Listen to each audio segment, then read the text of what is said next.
오늘 히브리서 13장 5절로 8절에 있는 말씀을 가지고 불황을 극복하는 신앙 자세라는 제목으로 여러분과 함께 은혜를 나누자 합니다. 대량 생산과 대량 소비가 미덕이든 시대는 이미 지나가고 말았습니다. 오늘 세계는 석유 파동을 선두로 한 자원 고갈, 식량난, 극심한 인플레 등으로 깊은 상처를 입고 갈 바를 모르고 기우뚱거리고 우쭐거리고 있습니다. 한국의 경제도 수출 부진, 재고의 누진, 기업의 도산, 환율의 인상, 천정 모르게 뛰는 물가고 등으로 깊은 시련에 부딪혀 있습니다. 이와 같은 불황을 당하여 우리 예수 믿는 사람들은 어떠한 마음의 자세를 가지고 불황을 이겨나갈 수가 있을 것입니다. 평범하고 좋을 때는 신앙인이나 신앙인이 아니거나 상관없이 다 함께 살 수 있습니다만 역경과 고난에 처할 때 신앙인은 믿지 않은 사람보다 그 생활 태도가 달라야 될 게 또 하나님 믿는 능력이 그때 나타나야 될 것인 것입니다. 그러므로 저는 오늘 이 시간 4가지 점을 가지고 불황을 극복하는 신앙의 자세를 여러분에게 말씀드리고자 합니다. 이를 통하여 오늘날 우리는 역경 속에서 오히려 하나님의 영광을 나타내고 주님께서 오늘 살아계셔서 이 우주의 대주자로서 다스리고 계신다는 것을 여러분을 통하여 모든 사람들에게 나타내게 되시기를 바라는 것입니다. 어떻게 하면 불황을 극복하는 신앙의 자세를 가질 수 있을까요? 첫째로 우리가 불황을 이기기 위해서는 풍요의 하나님을 분명히 마음속에 깨달아 알아야만 되는 것입니다. 우리가 믿는 하나님은 불황을 타지 않습니다. 우리가 믿는 하나님은 풍요의 하나님이시라는 것을 알아야만 되는 것입니다. 현재 우리가 아무것도 없는 가난하고 헐벗고 굶주린 상황에서 헐벗고 굶주리고 아무것도 없는 하나님을 바라보아서 무슨 소용이 있겠습니까? 우리가 불황을 이기자면은 이 불황보다 더 위대한 하나님을 발견하고 그 품에 안기지 않냐고는 우리 스스로가 불황을 이길 만한 신념을 가질 수가 없을 것입니다. 그러나 우리 성경 말씀을 통해서 보게 되면 우리가 믿는 하나님은 절대로 가난의 하나님, 불황의 하나님, 버림받은 하나님이 아니라는 것을 우리는 너무 잘 알고 있는 것입니다. 창세기의 창조의 기사를 통해서 보게 될지라도 이미 하나님께서는 창조때 무에서 유를 만들어내는 위대한 능력을 보여주고 있는 것입니다. 창세기 1장 1절부터 보면 태초에 하나님이 천지를 창조하시니라고 말하셨습니다. 우리 하나님께서는 하늘과 땅과 그 가운데 있는 모든 것을 친히 무에서 말씀으로 지어내신 분이신 것입니다. 하늘과 땅을 지어내신 분이 불황을 탈 수 있다고 생각합니까? 그 다음 창세기 1장 2절에 보면 땅이 공허하고 혼돈하여 흑암이 깊은 무에 있고 하나님을 신이 수면에 운행하시더라는 것입니다. 가장 처절한 불황 상태가 창세기 1장 2절에 기록되어 있는 것입니다. 아무리 오늘날 우리가 다가온 체험한 불황이라도 그처럼 창세기 1장 2절에 있는 말씀대로 땅이 공허하고 혼돈하며 흑암이 깊은 위에 있는 처절한 절망 상태로 떨어진 적은 한 번도 없으십니다. 그와 같은 상황 속에서 하나님의 성령이 수면에 운행하시고 하나님 말씀이 바라시자마자 어둠 가운데서 빛이 발하여 나오고 무질서 가운데서 혼돈 중에서 질서가 생겨 나오고 죽음에서 생명으로 가난에서 부여로 추에서 미가 나와 오늘 우리가 보는 아름다운 천지가 대창조된 장면을 볼 수가 있는 것입니다. 이러므로 우리 하나님께서는 벌써 창세기에서 인간 지상에 있을 수 있는 최대의 불황을 가장 아름다운 재창조의 기회로 삼으신 그 실력을 우리에게 잘 보여주고 있는 것입니다. 이러므로 이와 같은 하나님은 부여와 풍요의 하나님이시며 이와 같은 부여와 풍요의 하나님을 우리가 아버지라고 부르고 난 다음 그 아버지의 자식들이 불황을 당할 수 있다고 여러분 생각하십니까? 성경에 말하기를 너희 자식이 떡을 달라면 돌을 주며 생선을 달라면 뱀을 주겠는가? 너희가 악할지라도 내 자식에게 좋은 것 줄 줄 알거든 하물며 천부께서 구하는 자에게 좋은 것으로 주시지 않겠느냐고 성경은 말하고 있습니다. 우리는 자연 환경을 통해서 보게 될 때 하나님께서 자연 만물 속에 섭리하실 때 이미 불황에 대비해서 언제나 하나님은 풍요의 하나님이며 예비하시는 하나님이시라는 것을 잘 자연의 글에서 보여주고 있습니다. 원예가의 말을 들으면 우리가 즐겨 겨울에 먹는 하나의 사과를 생산하는 데는 사과나무의 잎사귀가 30개 내지 50개가 필요하다는 것입니다. 사과의 잎사귀 30개 내지 50개가 열심히 물을 빨아올리고 태양 광선을 받아서 우리가 먹는 하나의 탐스러운 사과를 만들어냅니다. 굵은 복숭아 하나를 생산하는 데는 복숭아 잎사귀 30개가 필요하다는 것입니다. 그런데 성장한 한 그루의 사과나무는 잎사귀를 얼마나 가지고 있냐면 약 10만 개를 가지고 있다는 것입니다. 이 10만 개는 충분히 열매를 결실하고도 매 시간당 4갤론의 물을 땅에서 끌려 올리는데 필요한 수보다 훨씬 능가하는 잎사귀 수인 것입니다.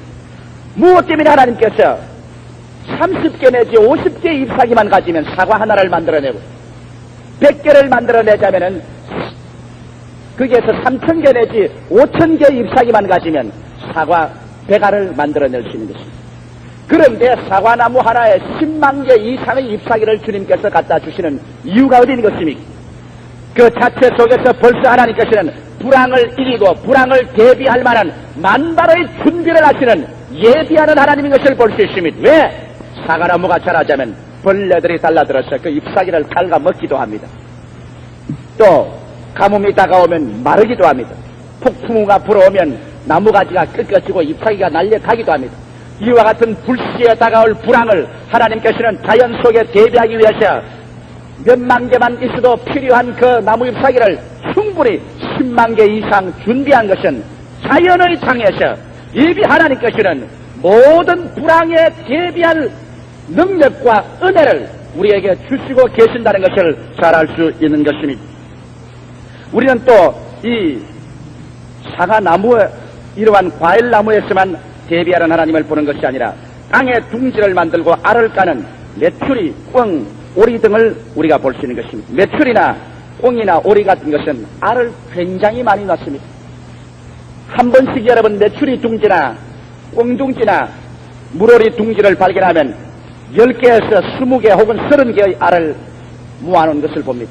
무엇 때문에 한 마리의 날짐승이 이와 같이 많은 알을 까는지 압니까? 이것도 역시 불황에 대한 대비인 것입니다. 왜? 지상에다가 둥지를 까고서 치고 알을 낳으니까 그곳에는 여러 가지 짐승이 다가오는 것입니다. 쪽제비도 다가오죠. 스칸크도 다가오죠. 그 이외에 여우도 오지요. 이리도 옵니다. 와서 그런 알을 습격해서 알을 먹을 위험성이 있습니다.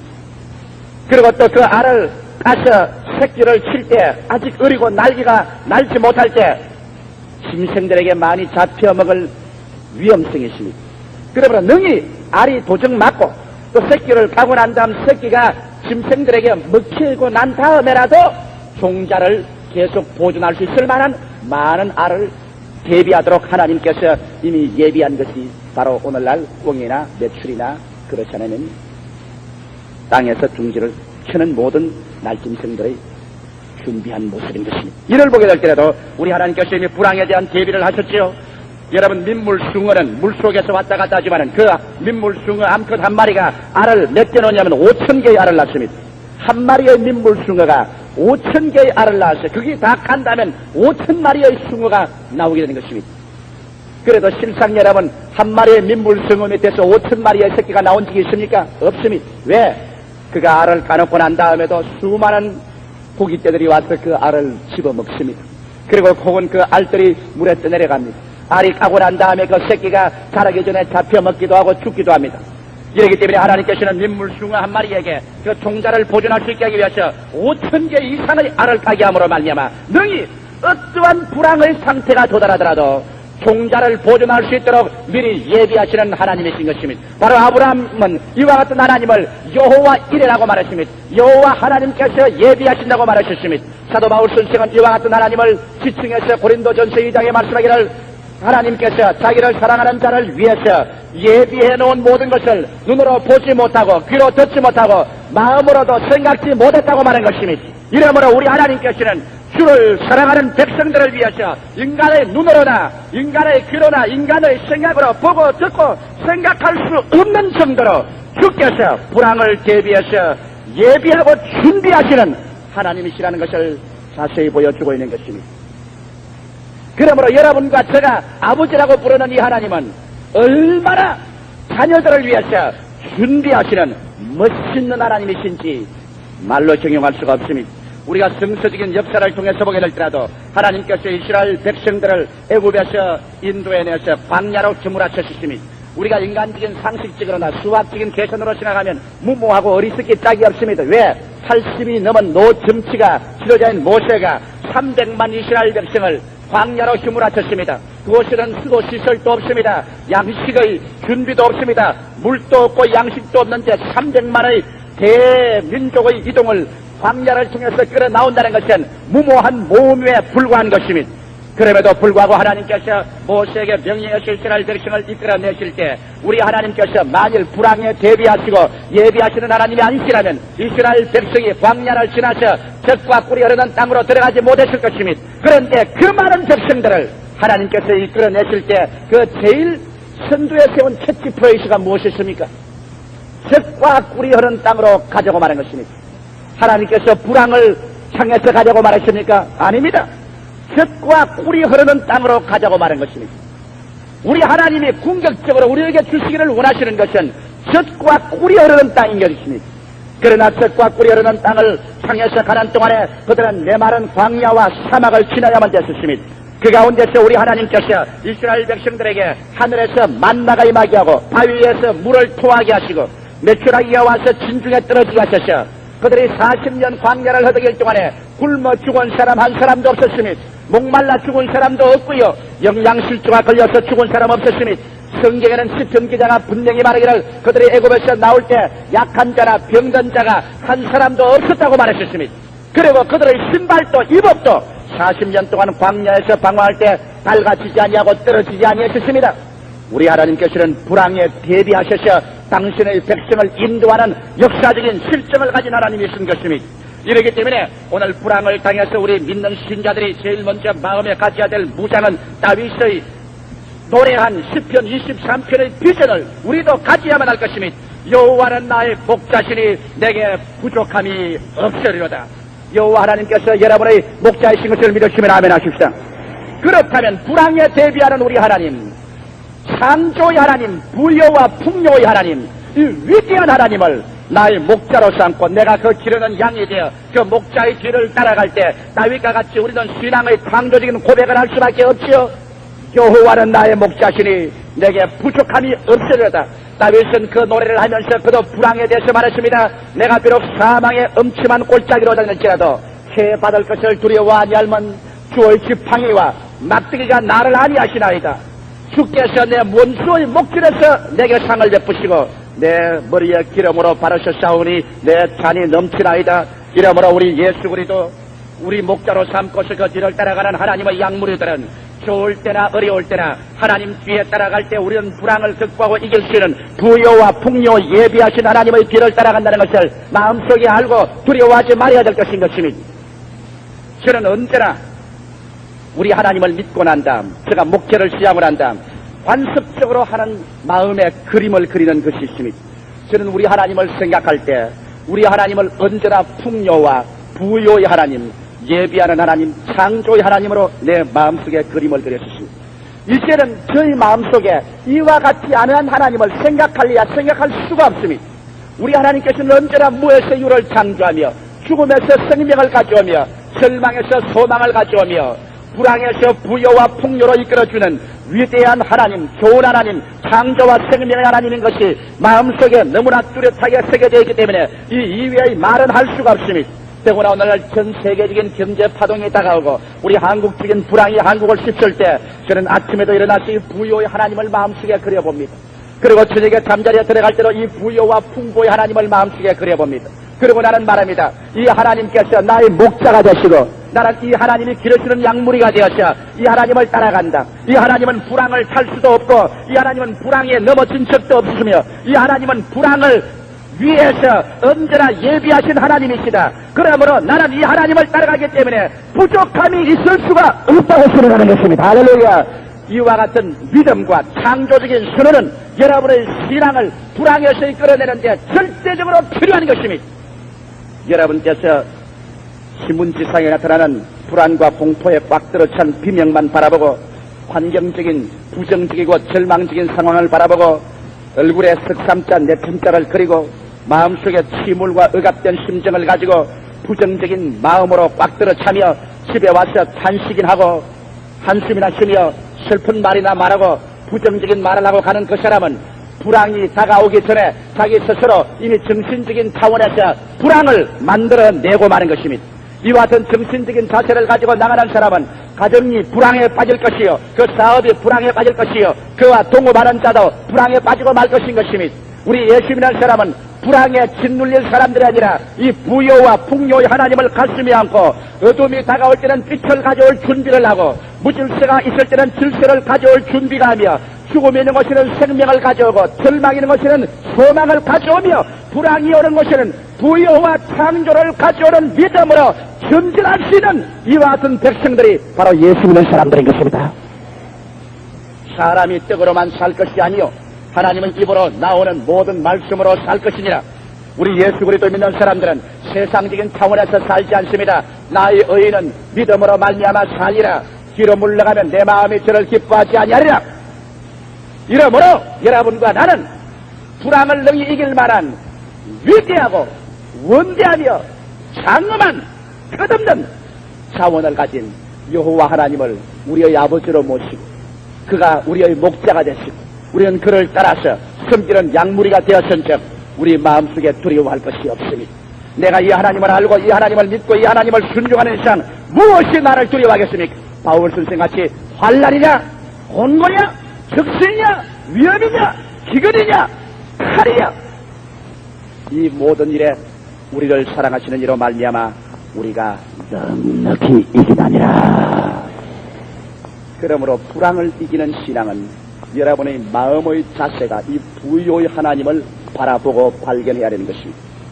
이 부요의 하나님을 발견하지 못하고 이 부요와 풍부의 하나님에게 여러분 마음이 사로잡히기 전에는 여러분의 생활 속에 창조가 나타날 수 없습니다. 우리 순복음 중앙교회는 불황을 타지 않습니다. 나는 우리 순복음 중앙교회 선도들은 불황을 타지 않은 줄 압니다. 왜냐하면 우리는 세상적인 사람들이 아닙니다. 우리는 예수 그리스도로 말미암아 사망에서 생명으로 옮긴 바 되었으며 마귀의 자식에서 하나님의 자녀가 되었으며 우리는 목자도 없고 버림받은 사람이었는데 하나님 아버지를 목자로 삼고서 우리는 그 뒤를 따라가는 사람이요 우리는 떡으로만 살지 않고 하나님의 입으로 나오는 말씀으로 사는 사람이기 때문에 운명의 노예가 되는 것이 아니라 운명을 창조하고 변화시키며 환경을 새롭게 하는 위대한 믿음의 사람들이므로 우리들은 불황을 짓밟고 이기며 그 속에서 풍부와 부요를 가져오는 창조와 생산적인 사람들인 것입니다. 둘째로 이 풍부와 부요의 하나님을 우리 생활에 끌어들이기 위해서는 우리와 하나님과 맺은 계약이 있습니다. 저수지에 아무리 물이 많이 있다고 할지라도 그 저수지의 물을 우리 집까지 끌어올 수단인 파이프가 필요한 것처럼 여러분 하나님은 부유하고 풍요하시고 불황에 대비하시는 하나님이시지만 이 하나님의 이 부요와 풍요를 나의 생활 속에 끌어들여서 나와 함께 인생을 같이 하기 위해서는 하나님과 우리가 맺어야 될 계약이 있습니다. 그 계약이 바로 누가복음 6장 38절에 뚜렷하게 기록되어 있는 것입니다. 주라 그리하면 너희에게 줄 것이니 곧 후이 되어 누르고 흔들어 넘치도록 하여 너희에게 안겨 주리라. 이것이 하나님과 우리와의 풍요와 부요의 생활을 하는 계약인 것입니다. 이 계약을 하나님께서 과거에 세우신 이후로 오늘날까지 이 계약을 주님께서 철폐한 적이 한 번도 없습니다. 우리 하나님께서 에덴 동산을 창설하시고 먹기에도 보기에도 아름다운 실과를 다 만드시고 아담에게 주었을 때로 동산 중앙에 있는 선악을 하는 과실은 하나님께 내어맡기고 하나님께 달라고 해주십니다. 이것은 내 것이다. 이것은 내 것이다. 그러므로 너희 손대지 말라. 하나님의 것을 아담과 하와가 빼앗았을 때 아담과 하와는 에덴 동산 전체와 생명을 빼앗겨버리고 말한 것입니다. 이러므로 오늘날도 여러분 하나님의 부여와 풍성에 여러분의 신앙의 파이프를 갖다 대기 위해서는 여러분께서 이 위대한 성경 말씀을 잊지 말아야 되는 것입니다. 이 말씀은 저 하늘이 무너지고 이 땅이 꺼져도 1.1핵도 변치 않냐는 여러분과 나의 생활을 부여와 풍성으로 이끌어드리는 기적의 말씀인 것입니다. 주라! 그리하면 너희에게 줄 것이니 곧 후에 되어 누르고 흔들어 넘치도록 하여 너희에게 안겨 주리라. 이 말씀은 구약의 왕상 17장 8절로 6절에 보면 그 예가 잘 기록되어 있습니다. 왜냐하면 위대한 그 당시의 선지자였던 엘리야가 시돈 땅에 속한 사르밧에 갔을 때였습니다. 그 당시에 3년 6개월 동안 땅에 비가 오지 아니하므로 가장 격심한 기근으로 수없이 많은 사람들이 굶주림에 죽어가고 있을 때였습니다. 하나님의 종 엘리야가 이 시돈 땅에 속한 사르밧에 갔을 때 한 과부가 나와서 나무를 줍고 있습니다. 그럴 때 하나님께서 엘리야에게 말하셨습니다. 저 과부가 너를 공개할 것이다. 그러므로 이 흉년이 시작해야지 저 과부의 집에서 내가 먹고 마시고 살 수 있다고 말했습니다. 당신이 무엇을 합니까? 엘리야가 물으니까 이 노할머니가 하는 말이 나는 나무가지 몇 개를 주워서 마지막 한 움큼 남은 밀가루와 조금 남은 기름으로 떡을 구워서 내 아들과 나와 나누어 먹고 우리는 죽으려고 합니다. 우리가 가지고 있는 양식이란 이제 밀가루 한 움큼 기름병에 마지막 남은 조그마한 기름밖에는 가진 것이 없습니다. 그때 엘리야가 하는 말이 그런가요? 그러면 집에 돌아가서 당신은 그 한 움큼 밀가루로서 떡을 굽고 그 기름으로 떡을 만들어서 나에게 먼저 가져오시오. 그리고 나중에 죽고 사는 것은 당신이 알아서 할 것이요. 물 한 그릇과 같이 내게 가져오시오. 만약 그렇게 한다면은 하나님께서 말씀하기를 이 가뭄이 지나기까지 당신의 밀가루 통해서 밀가루가 끝이지 아니할 것이요. 기름병에서 기름이 끝이지 아니할 것입니다. 당신은 이 둘 중에 하나를 선택하시오. 중대한 하나님의 축복의 말씀이 그 사르밧의 과부에게 던져졌을 때 그 과부가 결단을 내려야 될 사항이 있었습니다. 왜? 마지막 남은 한 움큼의 가루와 기름으로서 밥 달라고 몸부림치며 배고파 허덕이는 그 아들에게 떡을 만들어서 나누어 먹고 죽을 것이냐? 그렇다면 마지막 한 움큼의 밀가루와 기름으로 떡을 만들어 하나님의 종 선지자 엘리야에게 먼저 갖다 주고 하나님이 가뭄이 끝날 때까지 밀가루와 기름이 끝이지 않을 것이라는 말씀을 믿을 것이냐? 감각을 믿을 것이냐? 말씀을 믿을 것이냐? 인간의 요구를 먼저 채울 것이냐? 하나님의 명령에 순종할 것이냐? 힘든 것입니다. 여러분, 자기가 배고픈 것은 쉽게 참을 수 있지만 자식이 밥 달라고 하면은 힘듭니다. 나는 요사이 어린아이들이 방학도 되고 해서 우리 애들 보고서 금식 명령을 내렸어요. 너희들 며칠 금식을 해라. 그럼 머리도 맑아지고 신앙도 좋아지고 다 좋아지니까 금식을 해라. 그래서 첫째 놈하고 둘째 놈, 셋째 놈은 너무 어리니까 금식을 못 시키. 둘째 놈 금식을 시키는데 어제 기도원에 들어가서 굴에 들어가서 같이 기도를 하고 데리고 나오는데 첫째 놈은 금식을 잘 해요.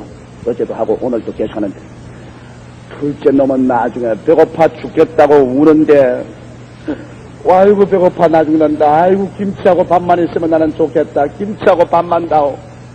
그 기도원에서 데리고 온데 내가 가만히 있으니까 불쌍해서 못 보겠어요. 자, 이건 만일 우리 집에 김치도 없고 밥도 없어가지고서 저렇게 달라하면 부모의 심정이 어떻겠느냐 제가 생각해 봤습니다. 집에 들어가면 밥도 있고 김치도 있으니 말이지. 그거 없으면 장딸이라도 베어서 줄 수밖에 없지 않겠습니까? 철없는 것이 배고프다고 밥 달라고 몸부림치고 울면 그걸 어떻게 보고 있겠습니까, 부모가? 그런데 여러분, 이 성경의 사르밧 과부를 보십시오. 남편도 없이 아들 하나, 딸도 없이 그를 생명선처럼 이지하고 사는데 그 아들이 밥 달라고 몸부림치고 우는데 마지막 그 떡 한 개 만들어서 그 아들을 줄 것이냐? 피가 장대하고 어깨가 쩍 벌어지고 수염이 난 건장한 장년인 선지자에게 줄 것이냐? 이것은 무서운 마음의 결단입니다. 하나님 말씀을 한번 믿어볼 것이냐? 그렇지 않으면 인간의 생각대로 할 것이냐? 이것은 쉬운 일이 아닙니다. 그러므로 여기에 사르밧 과부는 이 말을 듣고 난 다음 그 정신 속에 무서운 번뇌를 했을 것입니다. 그런 집에 들어갔었습니다. 그 가루와 기름으로 마지막 떡을 구웠었습니다. 그리고 물 한 사발을 떠서 엘리야에게 가지고 나오니까 치맛자락을 잡고 울면서 그 아들이 따라 나옵니다. 그 엘리야에게 그 떡 한 개를 주었었습니다.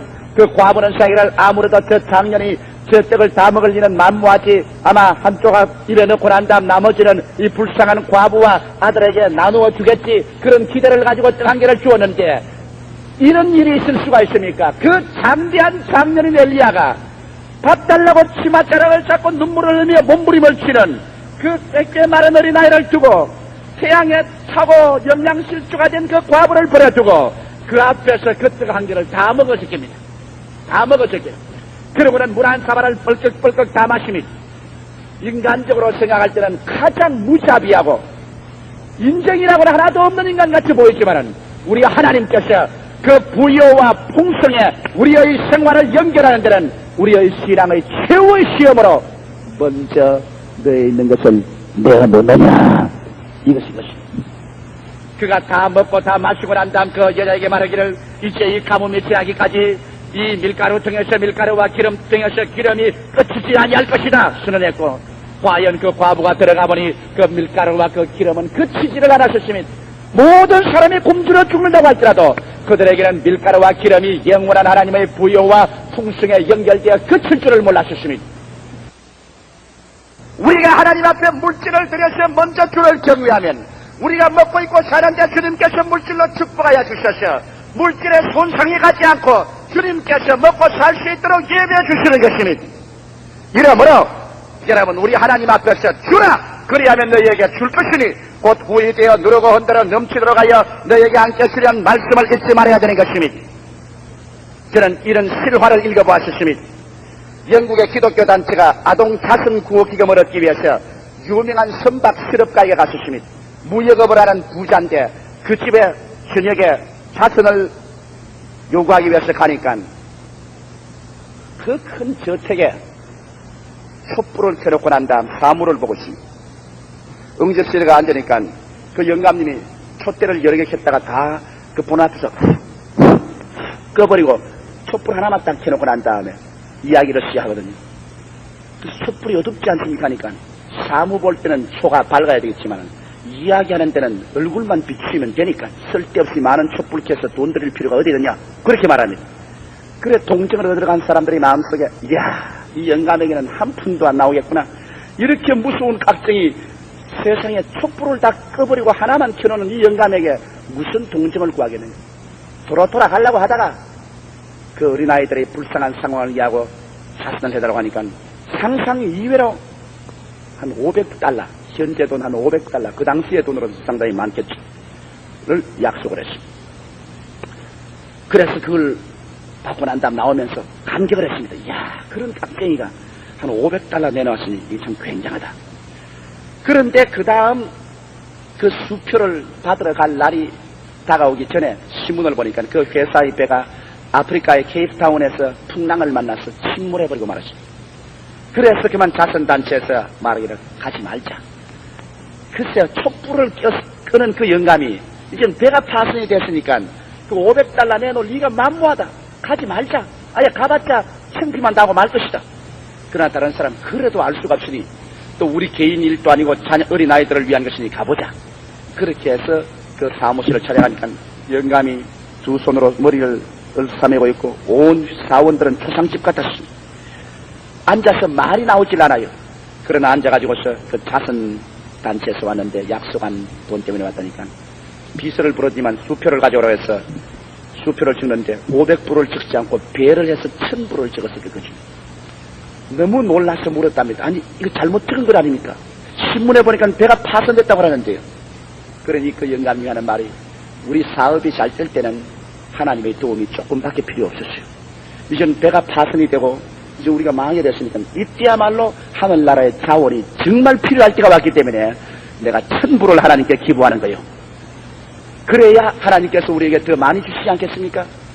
저는 그 실화를 읽어보았습니다.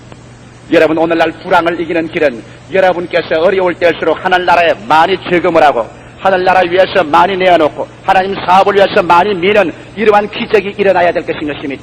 좋고 편안할 때는 여러분 스스로 살 수 있습니다만 어렵고 고난스러울 때일수록 주의 나라와 그 일을 위해서 우리의 물질을 많이 하늘나라에 저금하고 하늘나라 사업에 많이 투자를 해놓으면 이것보다 더 안전한 투자가 없습니다. 세상에 투자는 불황이 나서 사업이 망하면 원금도 찾지 못하고 배당금도 얻지 못하지만 하늘나라 사업은 망하는 법이 없습니다. 그러므로 주님의 나라를 위해서 여러분께서 넘치고 풍성하게 투자를 해놓으면 주님께서는 이자를 계산하고 복리의 복리를 계산해서 주님께서 여러분에게 대어서 흔들어 넘치게 해서 안겨주시는 것입니다. 이것이 여러분께서 부여와 풍성의 하나님과 연결되어 불황을 사는 지혜의 비결인 것입니다. 셋째로, 우리는 불황을 살아갈 때 담대한 믿음을 가지고 살아야 되는 것입니다. 히브리서 13장 5절로 8절에 말하기를 돈을 사랑치 말고 있는 바를 주간 줄 알라. 그가 친히 말씀하시기를 내가 과연 너희를 버리지 아니하고 과연 너희를 떠나지 아니하리라. 이렇게 말씀한 것입니다. 이 말씀은 무엇인 것입니까? 돈이란 현실적으로 눈에 보이는 물질 세계를 말하는 것입니다. 현실에 눈에 보이는 물질 세계, 감각 세계를 바라보고 살지 마라. 이것은 변화무쌍하다. 어제 좋다가 오늘 사라질 수 있고 어제 지위가 높다가 오늘 지위에서 계산될 수도 있다. 이런 것을 믿고 살면 너희는 한시도 평안을 가질 수가 없다. 그러므로 돈을 사랑치 말라. 돈을 갖지 말라는 말은 안 했습니다. 그러나 돈을 사랑하지 말라고 말한 것입니다. 돈을 사랑하면 돈의 포로가 되는 것입니다. 그래서 주님께서 말씀하기를 돈을 사랑하지 말고 나를 사랑하라. 나는 너에게 요동치 않은 하나님의 약속의 말씀을 주노니 그가 친히 말씀하기를, 직접 말씀하시기를 내가 과연 너희를 버리지 아니하고 과연 너희를 떠나지 아니하리라. 우리 한국 성경보다도 헬라어는 여기에 이중 부정을 하고 있습니다. 더블 니게이션이라고 해서 헬라 원어에 보면 대단히 강하게 이렇게 되어 있습니다. 그가 친히 말씀하기를 내가 과연 너희를 버리지 아니하리라. 아니하고 말고 과연 너희를 떠나지 아니하리라. 떠나지 아니하고 말고 이와 같이 되어 있는 것입니다. 성경 말씀 가운데 이와 같이 이중 부정을 사용한 구절은 별로 많지 않습니다. 그러나 우리 하나님께서 돈을 의지하지 아니하고 환경과 물질을 믿지 아니하고 하나님을 바라보는 사람은 주님께서 그를 붙잡고 난 다음 과연 버리지 아니하고 버리지 아니하며 과연 떠나지 아니하고 떠나지 아니하여 하나님께서 좋을 때도 같이 하고 어려울 때도 함께하여 영혼이 잘됨같이 범사에 잘됨에 강건하고 생명을 얻되 넘치게 하겠다는 하나님의 약속을 이루시며 주를 믿는 백성은 머리가 되고 꼴이 되지 않고 위에 있고 아래 내려가지 아니하며 남에게 구워줄지라도 꾸지 않게 하는 하나님의 기적을 행하겠다는 약속을 이루겠다는 것입니다. 여러분, 성경은 뭐라고 말합니까? 너희가 열매를 많이 맺으면 내 아버지께서 영광을 얻을 것이요 너희가 내 참 제자가 되라고 말한 것입니다. 믿지 않는 세계는 여러분 예수 믿는 하나님의 자녀들의 열매를 보고 하나님이 살아계신 것을 인정하고 예수님의 제자인 것을 시인합니다. 그러니 우리 하나님께서 어찌 여러분이 열매 맺기를 원치 않을 리가 있겠습니까? 이러기 때문에 나의 의인은 믿음으로 말미암아 살리라. 뒤로 물러가면 내 마음이 저를 기뻐하지 아니하라고 성경은 말하셨습니다. 불황을 당하여 환경을 바라보고 위축되어 절망하여 뒤로 물러가면 주님께서 저를 기뻐하지 않겠다고 말하셨습니다. 너희는 믿음으로 말미암아 살라. 이 성경 말씀에는 무려 32,500개의 하나님 약속의 말씀이 있습니다.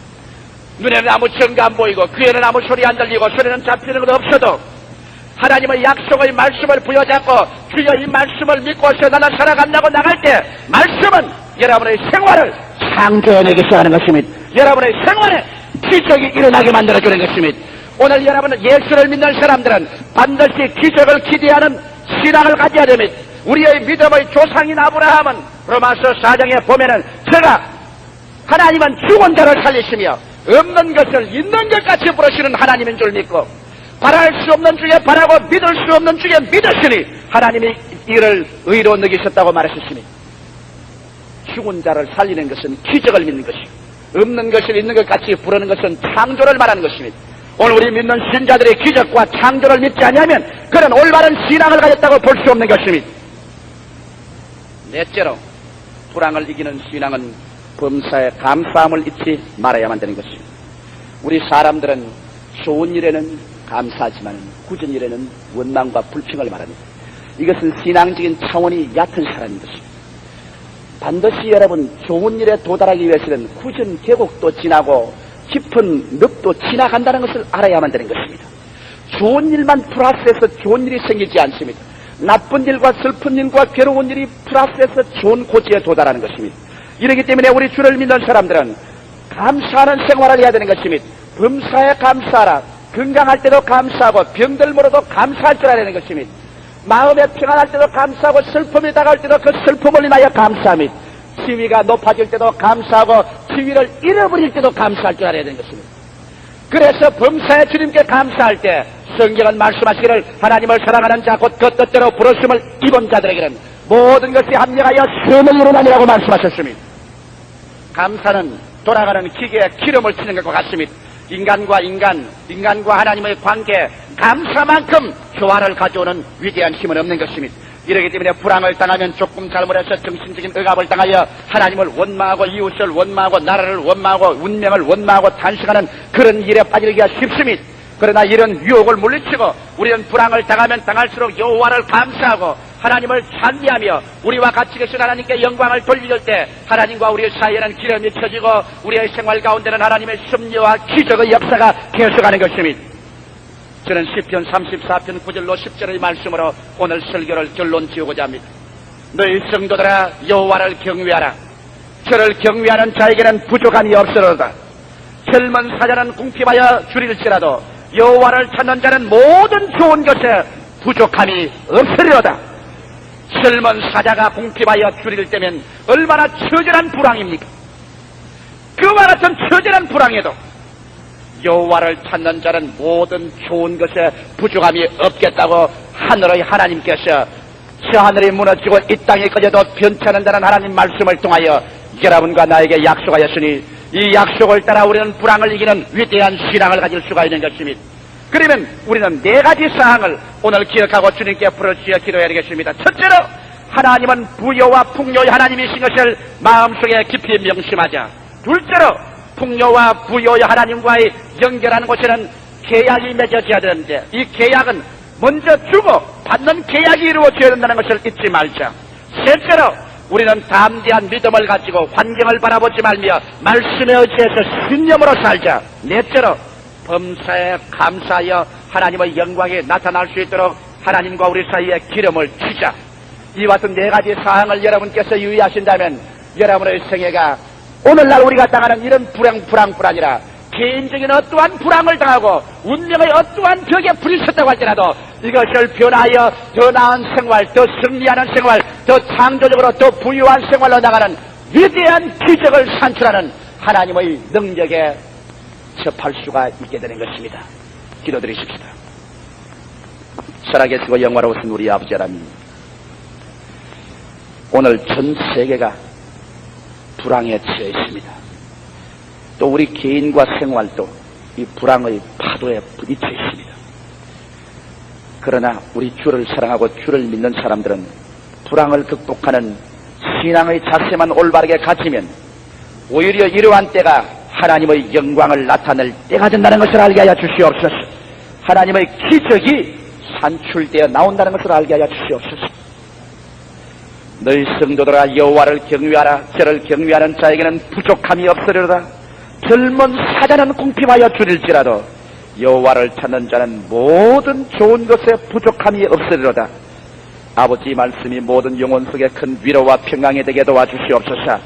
담대한 신앙을 가지고 올바른 신앙의 태도와 자세를 가지고 불황이 오히려 우리에게 변화되어 유익이 되고 영광이 되는 기적이 모든 사람 속에 일어나게 하여 주시옵소서. 예수 그리스도 이름으로 축원하고 기도하옵나이다. 아멘. 우리 합심의 산 2, 3분 주님께 개인적으로 기도드리십시오.